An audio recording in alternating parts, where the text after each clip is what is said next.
Salut à tous, bienvenue dans Match après Match. Dans cette émission, vous le savez, on refait toute l'actualité du foot, l'actualité de ces derniers jours.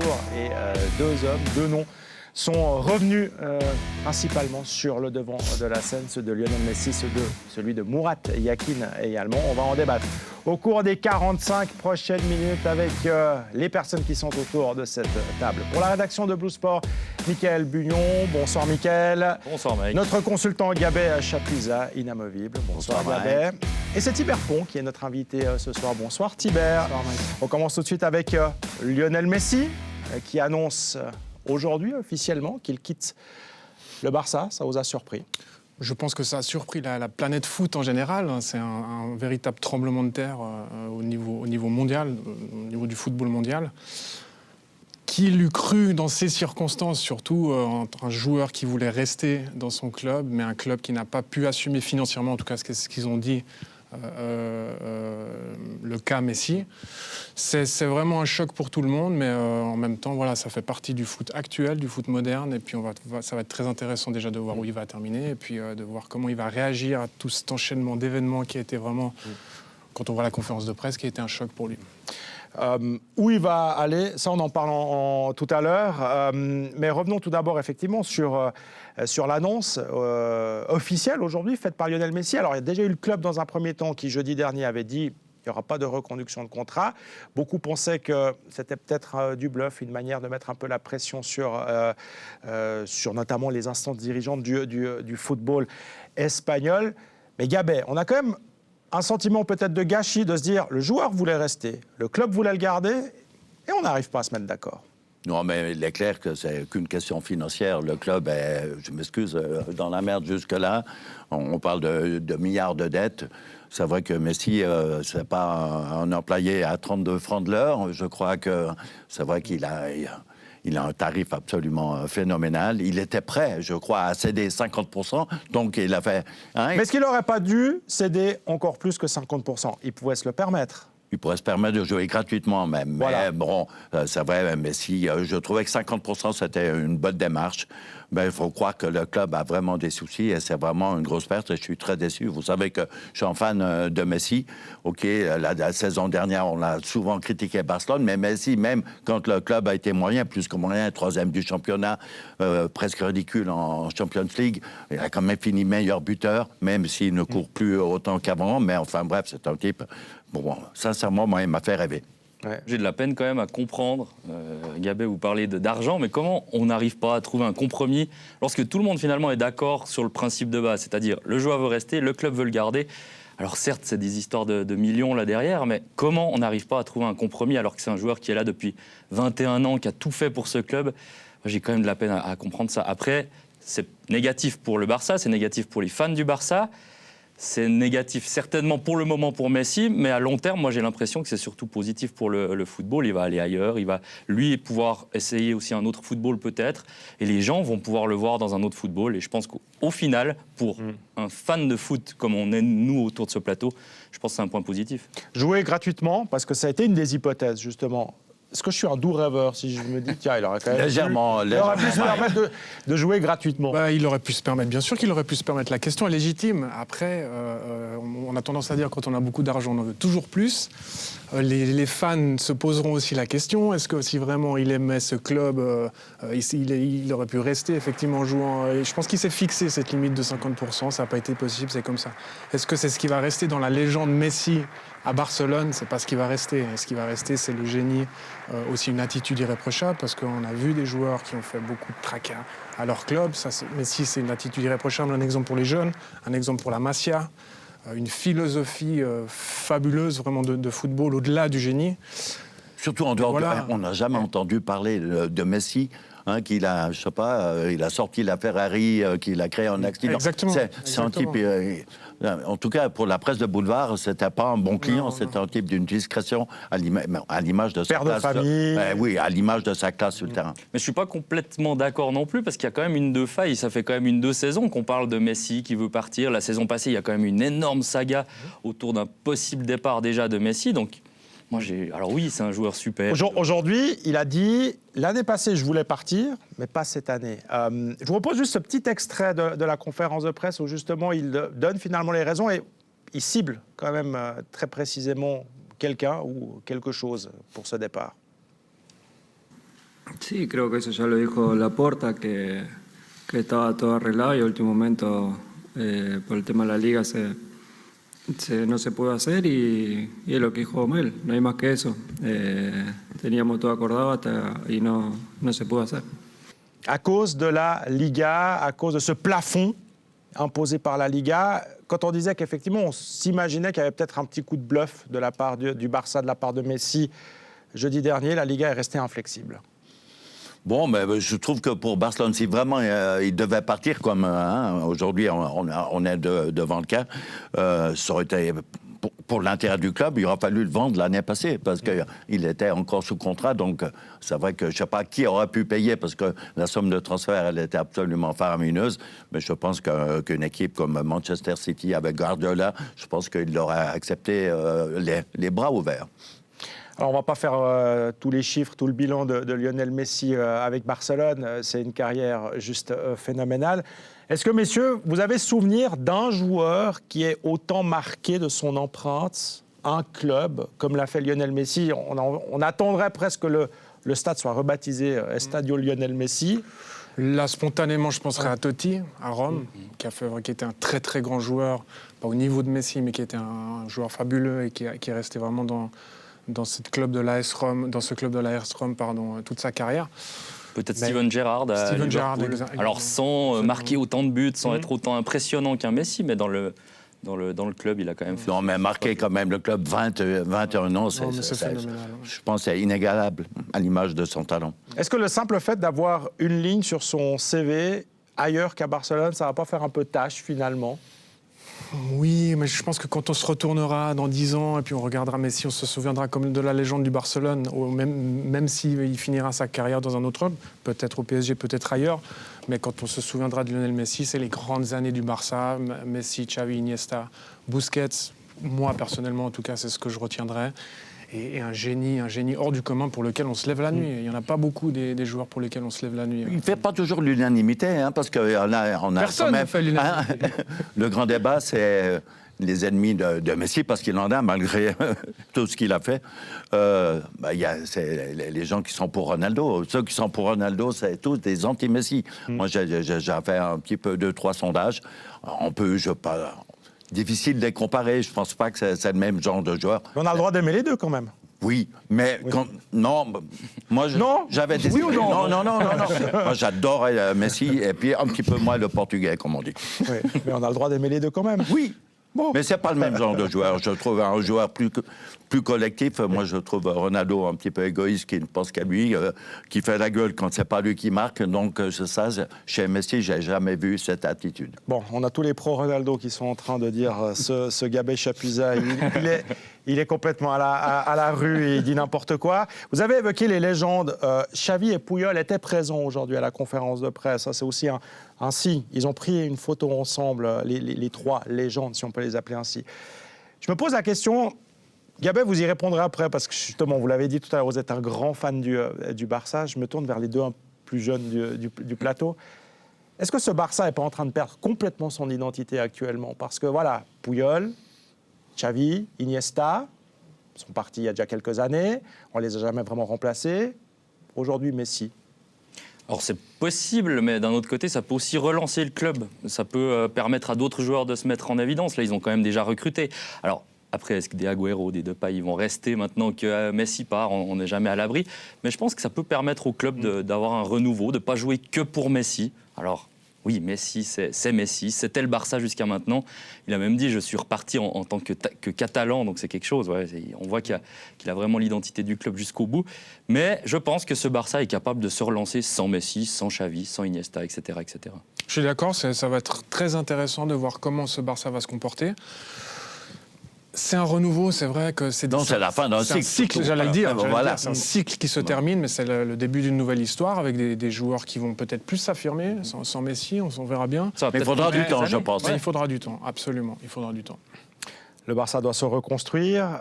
Et où va aller Lionel Messi? Ça, c'est évidemment la grande question. Alors, la presse française, notamment, l'équipe, pour ne pas citer ce journal, donne déjà pour acquis que Lionel Messi sera parisien dès la saison prochaine. Il serait attendu dans la capitale française pour passer la visite médicale dans un premier temps, pour signer son contrat, être officiellement présenté demain, après-demain, en tout cas très, très prochainement. C'est vrai que sur le papier, on se dit PSG, ça concorde, ça le fait. On ne voit pas vraiment où est-ce qu'il pourrait aller à un autre endroit que Paris. Joli jeu de mots avec Concorde, d'ailleurs. C'est bien vu. C'est bien vu. Involontairement. Oui, il est involontaire celui-là, puis voilà. L'histoire du Concorde, c'est mal terminé, donc voilà. Mais je pense que Messi, ça va se finir au PSG, cette histoire, je pense bien, ouais, parce que financièrement, le PSG, on sait la puissance qu'ils ont. Manchester City, chez qui ils voulaient aller la saison passée, ils ont pris ce Jack Grealish, qui est un super joueur aussi. Ils lui ont filé le numéro 10, en plus, donc ça voulait tout dire. Voilà, donc ils ont cassé la tirelire aussi pour lui. Non, je pense que tous les astres sont alignés pour qu'il aille au PSG. Puis il a quelques amis quand même au PSG. On pense à Neymar qui pourrait retrouver. On pense à Di Maria, à Paredes, des joueurs qu'il a avec lui en équipe d'Argentine. Pochettino, c'est aussi un Argentin. Donc il y a beaucoup de choses qui font que ça pourrait concorder, justement. Ouais, moi, je suis souci parce qu'on connaît Messi, Neymar, en partant du principe, parce que je pense que tout le club va essayer de le faire re-signer, ou bien on va peut-être le vendre, mais disons que Mbappé reste, plus Di Maria, si vous mettez les quatre ensemble, je plains les 6 autres, parce qu'entre les 4, il n'y en a pas un qui fait 1 mètre pour défendre, ça va être compliqué. Hein. Le pauvre Hollandais qui vient débarquer de Liverpool, je sais qu'il a déjà 12 poumons, il faudra qu'il en aille 16. Avec Verratti à côté, ça va aller, ça va le faire. Mais pour dire, c'est une équipe, c'est vrai, qui fait rêver sur le papier, mais qui pour moi n'est pas complémentaire, et puis surtout, voilà. Mais Di Maria défend. Mais Di Maria, non, n'oubliez pas que Di Maria, c'est le pote aussi à Messi, hein, l'équipe nationale, Argentine et tout. Non, c'est vrai que ça fait rêver au niveau des noms, mais je ne suis pas sûr qu'au niveau du foot, ce soit Tony Truant. On a souvent dit que le Barça s'articulait justement autour de Lionel Messi. Il faut lui faire une place et est-ce que Paris doit justement désormais s'articuler autour de Lionel Messi? Ça va être à Pochettino de trouver la bonne formule. C'est vrai que quand on a un Lionel Messi dans l'équipe, on va essayer d'articuler justement cette formation tactique autour de lui. Mais bon, quand on a aussi Neymar qui aime bien aussi redescendre pour chercher les ballons, je pense que ça peut être complémentaire, mais effectivement, ça se travaille à l'entraînement. Et puis, c'est des automatismes à trouver, comme dans toutes les équipes. Mais il faut essayer de mettre, bien sûr, Messi et Neymar, je dirais, dans les meilleures conditions. Est-ce que ça ne fait pas trop de stars? C'est ça que je m'en pose. Trouver la complémentarité, c'est vrai. On a vu Mbappé, il n'est pas facile à vivre. Hein. On a vu avec l'équipe de France, hein, il a semé un petit peu la peuf avant la Coupe du Monde, avec les histoires de Giroud. Alors que c'était que Giroud, hein, maintenant, c'est Messi.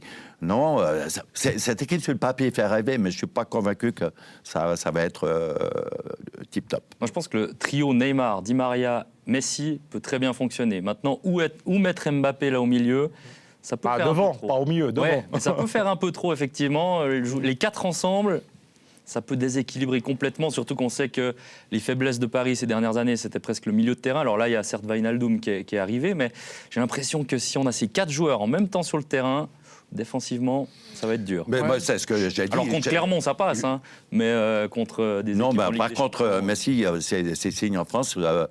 il va être attendu. Hein, quand le pauvre, il faudra aller jouer à Clermont, à Angers, à Brest, et j'en passe. En France, je connais le championnat français. Bon, je pense qu'il sera assez protégé par les arbitres, je le pense assez rapidement, mais il va prendre des coups, ça c'est sûr. Et en plus, il va se faire cambrioler son appartement à Paris. Et voilà, donc, voilà, l'oiseau de mauvais augure, Gabé Chapuisat à Séville. Mais non, ne lui souhaitez pas de mauvaises choses pour son éventuelle nouvelle destination Paris. Avec évidemment un objectif bien simple. Il l'a répété aujourd'hui. Lionel Messi, il veut atteindre, voire même dépasser Dani Alves au nombre de trophées qu'il peut remporter. Donc s'il va à Paris, c'est pas juste pour aller visiter la Tour Eiffel puis aller à Disney, c'est pour gagner des trophées, Non, notamment la Ligue des Champions. Bien sûr, il l'a dit, donc le championnat de France, je pense que ça va de soi. Mais la Ligue des Champions, bien sûr, il l'a annoncé, c'est un objectif pour lui d'en regagner une. On sait à quel point c'est difficile, mais je pense que sur le papier, ils ont tout pour bien faire. Encore une fois, après, ça sera une formule à trouver, un amalgame à faire entre tous ces égos surdimensionné entre guillemets parce que ça a l'air de bons mecs, mais quand on est sur le terrain, on veut tous marquer son but. Quand on s'appelle Mbappé, Neymar, Messi, on veut marquer son but, on veut être Ballon d'Or. Les trois veulent être Ballon d'Or, donc ça va être chaud peut-être parfois, je sais pas, mais ça va être en tout cas très intéressant de voir comment ces joueurs évoluent. Neymar, Messi, on a déjà vu à Barcelone. Comment Mbappé va s'imbriquer dans ce collectif, ça va être vraiment passionnant. Mais il va recevoir les bons ballons de Messi, ça c'est sûr. Avec sa vitesse, ça peut faire des étincelles. Sa percussion, non, je pense que si les automatismes, ils arrivent à les régler, ça peut être une machine de guerre. Bon, on a vu la photo derrière nous de Lionel Messi avec le maillot du PSG. C'est évidemment. Ça fait bizarre quand même. C'est un photomontage. Voilà, ça fait bizarre, clairement. Ça fait très bizarre de voir Lionel Messi avec un autre maillot. On l'aurait surtout jamais imaginé. Mais il faudra peut-être s'y habituer et ce sera probablement confirmé dans les prochaines heures, voire dans les prochains jours. Voilà donc pour ce long chapitre consacré à Lionel Messi qui quitte donc Barcelone. Annonce officielle faite aujourd'hui par le joueur lui-même et dans l'attente donc de la confirmation de sa nouvelle équipe. L'autre personne du foot dont on a donc beaucoup parlé ces dernières heures, alors un peu moins dans l'équipe et à Barça TV, mais beaucoup en Suisse, c'est Murat Yakin qui est donc le nouveau sélectionneur de l'équipe nationale. Alors, ce n'est pas encore officiel. Normalement, on devrait recevoir demain un communiqué de presse de l'Association suisse de football pour nous annoncer tout cela. On va tout d'abord, messieurs, évoquer le choix Murat Yakin. On a le sentiment quand même que c'est un choix par défaut. Oui, sachant que les précédents choix ont refusé, de ce qu'on sait, bien sûr, on n'est pas dans le secret des dieux, mais c'est vrai que forcément, celui qui arrive maintenant vient après les autres, et puis on peut le considérer comme un second choix ou comme un choix par défaut. Murat Yakin, ça reste un ancien joueur qui a porté à 49 reprises, je crois, le maillot de l'équipe nationale. Une personnalité, quelqu'un qui dégage vraiment quelque chose. Je pense que ça peut faire une très bonne alchimie avec cette équipe de Suisse-là, pour autant qu'il arrive bien sûr à tout de suite se mettre un petit peu entre guillemets dans la poche les gros caractères, ou les leaders en tout cas de cette équipe, mais un choix qui est tout à fait correct à mon sens. Mais avant d'arriver à ce nom de Murat Yakin, il y en a beaucoup qui ont dit non à Gabé Chapuisat, et à un moment donné on s'est dit, personne ne veut le job. Oui, bon... Il ne faut pas oublier que ça tombe au mauvais moment. Là, on est en pleine phase éliminatoire pour la Coupe du Monde. Le premier match, c'est l'Italie. Donc, c'est vrai que certains ont eu peur. Par exemple, Lucien Favre, je pense qu'aurait été le candidat numéro 1 est parfait. Lui, on le connaît, c'est un type un petit peu peureux. C'est pas un kamikaze. Comme on dit chez nous, un peu chiard sur les bords. Donc, c'est vrai qu'il a pas osé se lancer. Je pense que ça aurait été la meilleure des solutions. Il y en avait d'autres. Voilà, Urs Fischer. C'est vrai que Urs Fischer, on s'est un petit peu moqué de lui. On l'a expédié de Bâle, alors qu'il venait gagner 2 fois le titre et surtout faire doubler la dernière année. Tout le monde a dit Urs Fischer, c'est pas Urs Fischer, c'est l'équipe qui est forte. On a vu, il a pris une équipe de pingouins qui s'appelle l'Union Berlin. Ils sont montés en première division. Et puis là, ils viennent faire 2 saisons absolument formidables. Et je pense que lui aurait été aussi un candidat intéressant. C'est vrai. Il y en avait d'autres. qui étaient sur la liste prioritaire. Des vieux crabes. Non, Bernard Chalande n'est pas un vieux crabe. Non, attention. Pour moi, Bernard Chalande, par ses connaissances, surtout qu'il est encore dans le coup, là, avec le Kosovo, donc il connaît un petit peu les trucs des équipes nationales, il a travaillé pour l'ASF et tout, donc je pense que ça aurait été un très très très bon candidat. C'est Arsène Wenger qui était le vieux crabe Oui, par exemple, lui, il veut réformer le football à travers des règles, je pense qu'il est très bien à la FIFA. On fera une fois un match après match sur les nouvelles règles de football, imaginées, envisagées par la FIFA, on invitera Gabé Chapuisat. D'autres noms, je vous le disais, Arsène Wenger, on a entendu aussi celui de Joachim Löw. Cette semaine, il y a quand même trois personnes qui ont été entendues, reçues par l'ASF à la Maison du Football. Il y avait donc Murat Yakin, il y avait Bernard Chaland, il y avait René Weiler. Michael Bugnon, le choix qui s'est porté finalement sur Murat Yakin. Quand on voit qu'il restait dans cette dernière liste. Alors, bon, le passé récent, je dirais, parle pas forcément à la faveur de Murat Yakin, avec les expériences à Sion, à Getse notamment, aussi la fin, même ces derniers temps à Chafouz, puis en plus c'est de la Challenge League, voilà, ça peut paraître surprenant à ce niveau-là. Après, moi, je vais revenir quand même en arrière. On parlait avant d'Urs Fischer, qui a eu 2 titres à Bâle. Murat Yakin a aussi eu 2 titres à Bâle. Murat Yakin a aussi fait monter Thun au début de sa carrière d'entraîneur, ce qui n'est pas rien. A fait une bonne saison aussi à Lucerne. Donc je pense qu'en Suisse, en tout cas, il connaît très bien notre championnat. Après, bon, vous allez me dire, il n'y a peut-être pas beaucoup d'internationaux dans le championnat, mais il a fait ses preuves. Il sait ce qu'il fait, il sait où il arrive. Moi, peut-être le plus gros souci qu'il y a, en tant que joueur, il était pas assez travailleur, selon un certain Christian Gross, qui était son entraîneur à l'époque. Donc je me demande qu'est-ce que ça peut donner justement avec une équipe internationale quand même de très haut niveau. La Suisse l'a prouvé à l'Euro. Mais je pense qu'il faut lui laisser une chance, il faut lui laisser sa chance. Pas travailleur, c'est un peu une réputation qui le précède dans le monde du football, aussi bien en tant que joueur qu'en tant qu'entraîneur par la suite. C'est une réputation, mais elle est quand même un peu fondée. Derrière une réputation, il y a tout le temps un petit peu de juste ou de vrai. Donc voilà, de nouveau, j'en sais rien, mais en tout cas, je pense que sur ce choix, c'est quelqu'un qui dégage une sérénité quand même, je trouve personnellement. Et alors on peut dire qu'il n'est pas travailleur, etc. Mais je pense qu'il dégage quelque chose de positif et de sûr de lui et dans la manière de jouer. Moi j'ai le souvenir, la première fois que je l'avais affronté, c'était quand il était à Concordia Bâle. Et c'était une équipe qui était vraiment dans les bas-fonds du classement avant qu'il arrive. Et il les avait amenés à la 3e place de Challenge League, toujours Challenge League. Mais il a quelque chose en tout cas pour créer un esprit de groupe et pour créer une jouerie. Donc ça c'est clair. Et puis voilà, il a quand même fait des expériences aussi en Russie, dans des clubs de haut niveau. Donc il a ce qu'il faut derrière lui comme bagage, je pense, pour arriver à mener cette équipe de Suisse, en tout cas, à la Coupe du Monde. Et puis après, on aura le temps de rêver.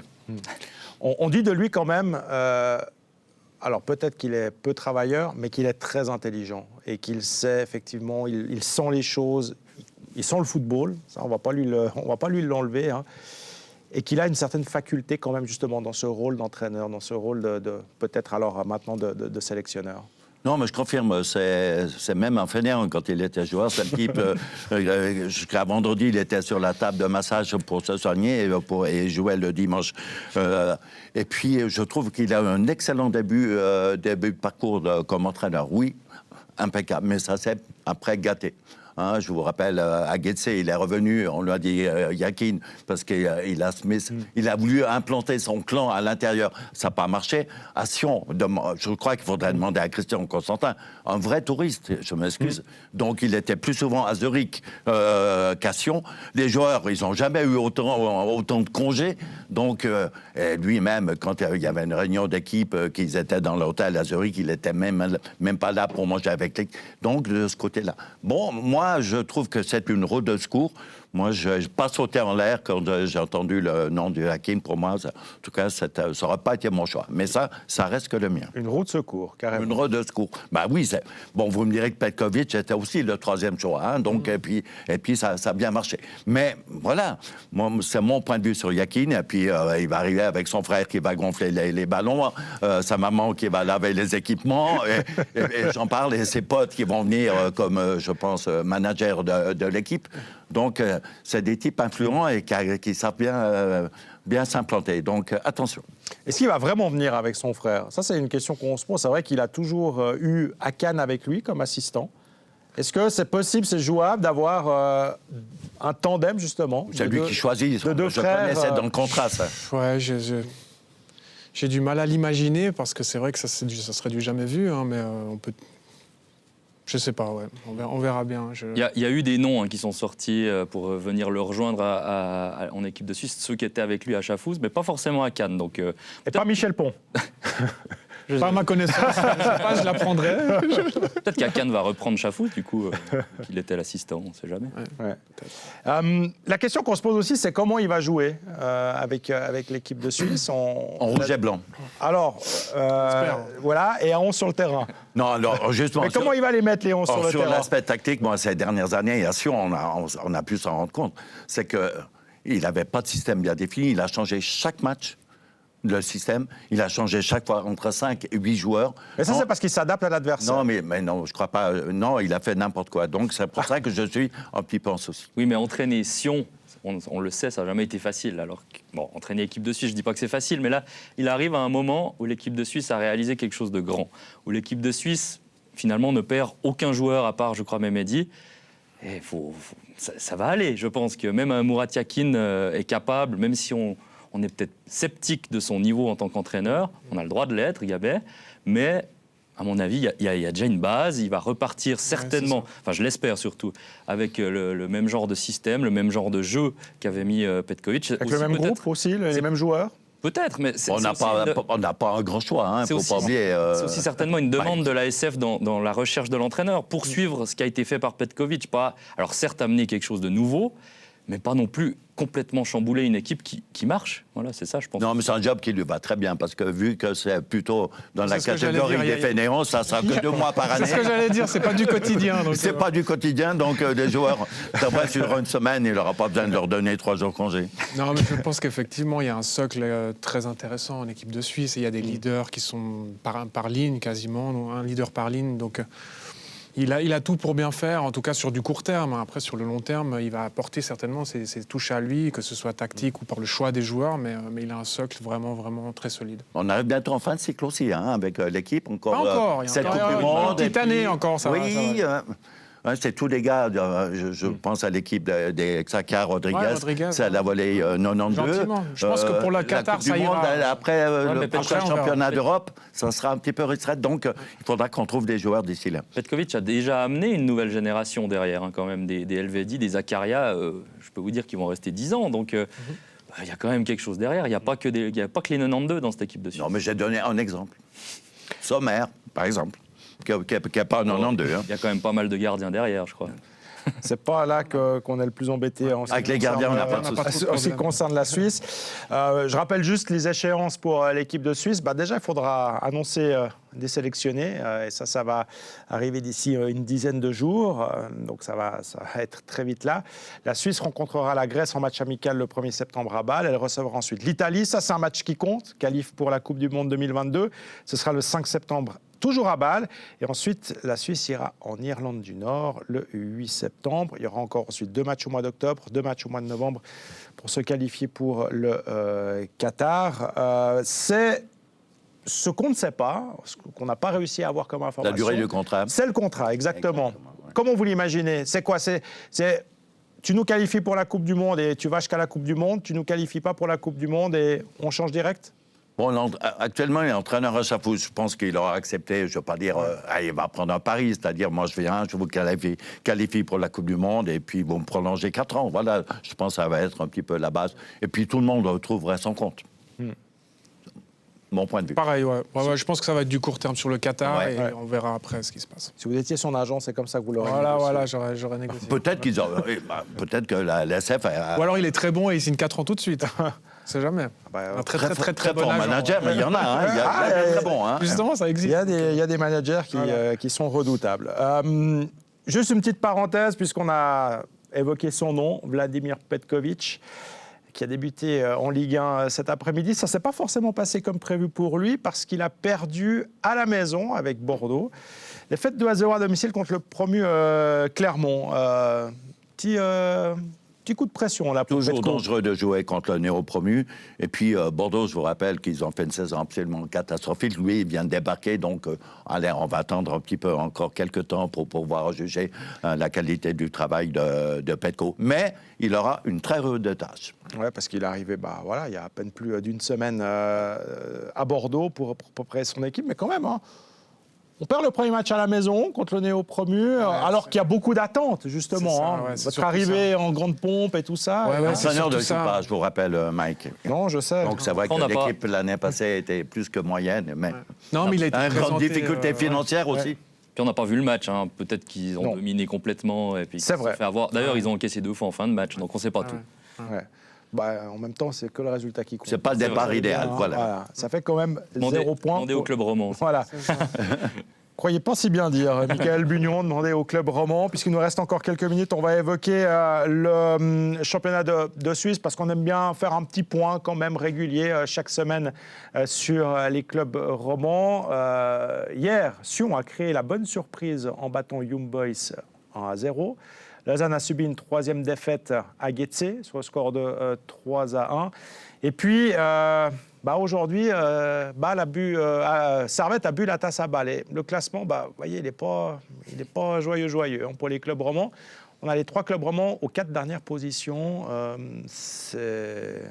On s'inquiète déjà. Alors, on en a beaucoup parlé déjà la semaine dernière. Voilà, le championnat est encore long et tout. 33 matchs encore, Mike. Mais quand même, c'est la sinistrose, là. C'est un petit peu inquiétant, surtout pour le goal average, parce que quand on sait qu'une défense permet de gagner un titre, ils n'en prennent pas le chemin. Je suis en train de me dire qu'il ne faut plus que je revienne ici, parce que la dernière fois, Servette a déjà pris 5 à Bâle. C'est vrai?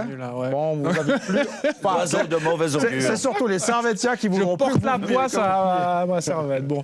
Mais non, effectivement, c'est un petit peu inquiétant. C'est le début de championnat. Il y a le temps encore de rattraper tout ça. Mais on connaît l'importance du départ, effectivement. Et une spirale s'installe vite. Une spirale négative s'installe vite. Il faut tout de suite la casser, comme l'a fait très bien Sion hier. En tout cas, dans la réaction et dans l'état d'esprit, c'était vraiment, vraiment intéressant.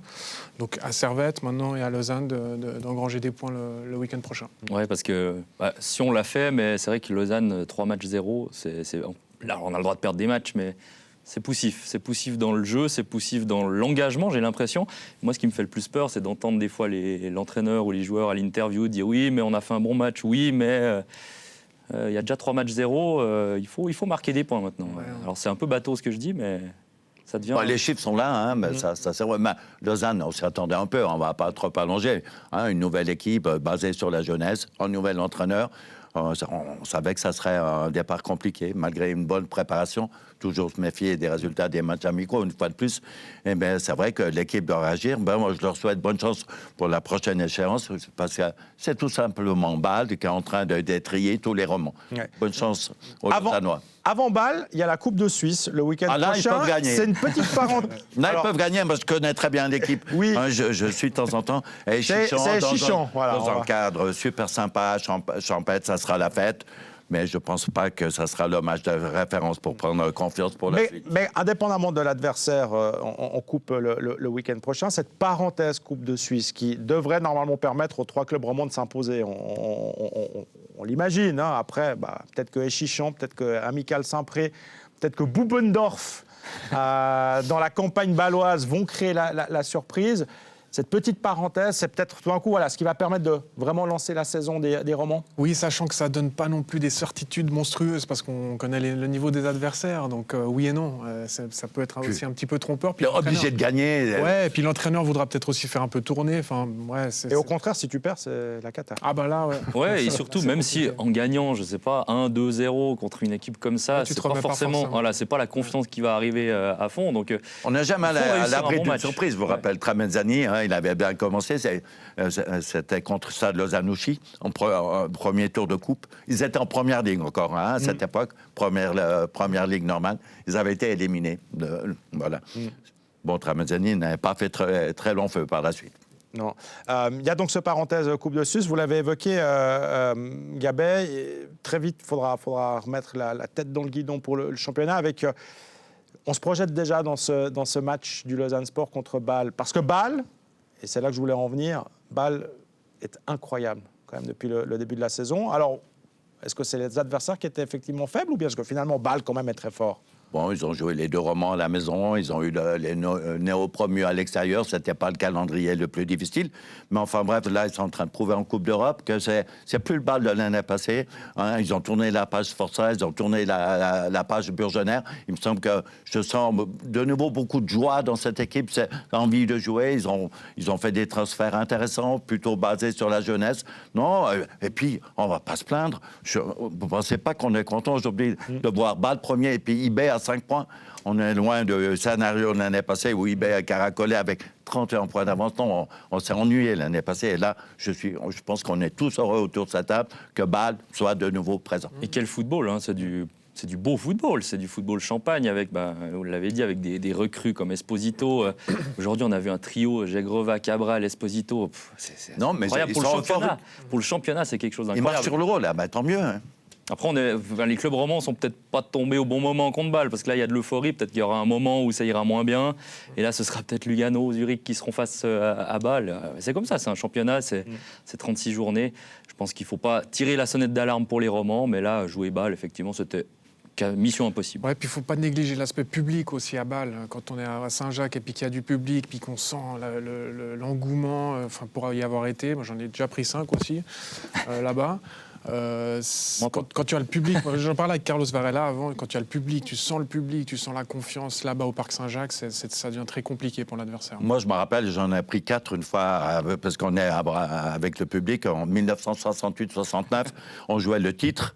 52 000 spectateurs de l'ancien Saint-Jacques. Le vieux Saint-Jacques. Oui, mais 52 000 spectateurs. Ouais, ils étaient, non, mais c'est incroyable. Et déjà, Bâle, ça a toujours été un grand rendez-vous populaire. On a vu Bâle en tête du championnat, mais il y a aussi Zurich qui est là. Vous avez suivi le match de Zurich, d'ailleurs, aujourd'hui, Michael Bugnon. Est-ce qu'ils vous ont laissé cette impression de se dire « Waouh, ils sont devant, 3 matchs, 9 points ». Ouais, et puis je les ai aussi commentés la semaine dernière contre Lausanne. C'est vrai qu'il y a une certaine sérénité qu'il n'y avait pas l'année passée. J'ai l'impression qu'ils sont beaucoup plus réguliers. Il y a eu ce changement de système, changement d'entraîneur également, avec quelques départs qui nous paraissaient très surprenants. On pense à Cole, Lia Dongjeni, etc. Mais là, il y a un nouveau système, un nouveau bloc. C'est solide. C'est pas football champagne comme Bâle, on est d'accord, mais 3 matchs 9. Bravo Brighton Reiter, il fait du bon boulot. Il a 2-3 recrues sur les côtés, Guerrero, Boranijasevic, qui sont dans tous les bons coups. De l'expérience surtout. Et ouais, beaucoup d'expérience et ça marche. Alors, sur le long terme, je ne pense pas que ça va durer tout en haut du classement, mais cette équipe-là... J'espère pas, parce que moi, je les ai mis 9e au classement dans les pronostics, donc je suis mal barré. Mais enfin, bref, ce qui est pris est pris. Ce qui est fauché est bas, comme on a dit tout à l'heure. C'est vrai que c'est un départ surprenant. Une bonne surprise pour le championnat. Mais la route est longue. D'ailleurs, ça me fait un peu peur pour les clubs romans, parce que tous les autres clubs... Enfin, il y a peu de faiblesses, à part Lucerne, qui est très offensif, mais qui prend énormément de buts. Mais tous les autres clubs font des points. Lugano, Saint-Gall, Zurich. Et du coup, c'est vrai qu'il faut réagir très, très rapidement. Il n'y a pas beaucoup d'équipes faibles. Il n'y a pas Vaduz comme l'année passée. Donc, je pense qu'il faut marquer des points maintenant. On l'a dit, donc pas de foot, pas de championnat le week-end prochain puisqu'il y a la Coupe de Suisse. Ça fait un petit répit, on va dire, pour la Super League et la Challenge League. Cette semaine, il y aura quand même du foot sur Blue. La Super Coupe de l'UEFA, le vainqueur de la Ligue des Champions contre le vainqueur de l'Europa League. Chelsea contre Villarreal, il y a quand même un favori qui se dégage, Thibert. Chelsea-Villarreal, je dirais quand même Chelsea. Ils ont été vraiment très impressionnants sur la fin de saison et je mettrais une pièce sur Chelsea. Michael. Je peux être que d'accord sur Chelsea. Pour moi, c'était deux mêmes types d'équipes en fin de saison, même si Chelsea attaquait quand même, était plus offensif que Villarreal, mais ils se sont battus avec leurs armes dans leur compétition pour finalement remporter chacun la Ligue des Champions et l'Europa League. Ça peut être un joli match, mais j'ai l'impression que ça sera surtout une bataille tactique plus qu'un festival offensif. Bon, Villarreal partait pas favori en finale de l'Europa League contre United. Pas Chelsea non plus. Et finalement, c'est vrai. Et finalement, Villarreal. Mais Emery gagne toujours, on le sait. C'est sa spécialité. Il a beaucoup de chance. Mais non, là, c'est un match à destinée. C'est difficile. Il ne faut pas oublier que les équipes, elles sont en fin de préparation, donc on ne connaît pas leur niveau actuel. Mais je pense que Chelsea, c'est vrai, sur le papier, et même sur le terrain, sera favori.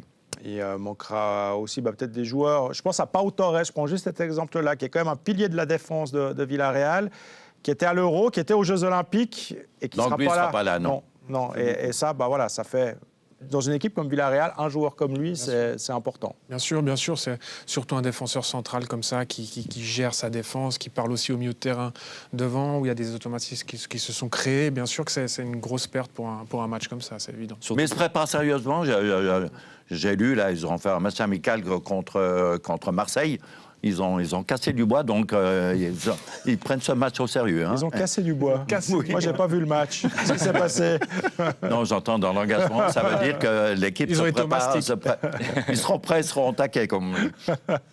Bon, ben voilà, ça c'est le prochain rendez-vous que vous pourrez suivre sur Blue Zoom. Merci messieurs d'avoir été autour de cette table pour cette émission. On a beaucoup parlé de Lionel Messi et de Murat Yakin. On va certainement encore en parler ces prochains jours, parce que quand ce sera officiel, Lionel Messi à Paris, il y aura encore des choses à dire. Quand Murat Yakin nous présentera sa première sélection et qu'il aura disputé ses premiers matchs, il y aura aussi beaucoup de choses à dire. Rendez-vous mercredi pour la finale de la Super Coupe des 20h15 sur Blue Zoom. Bye bye.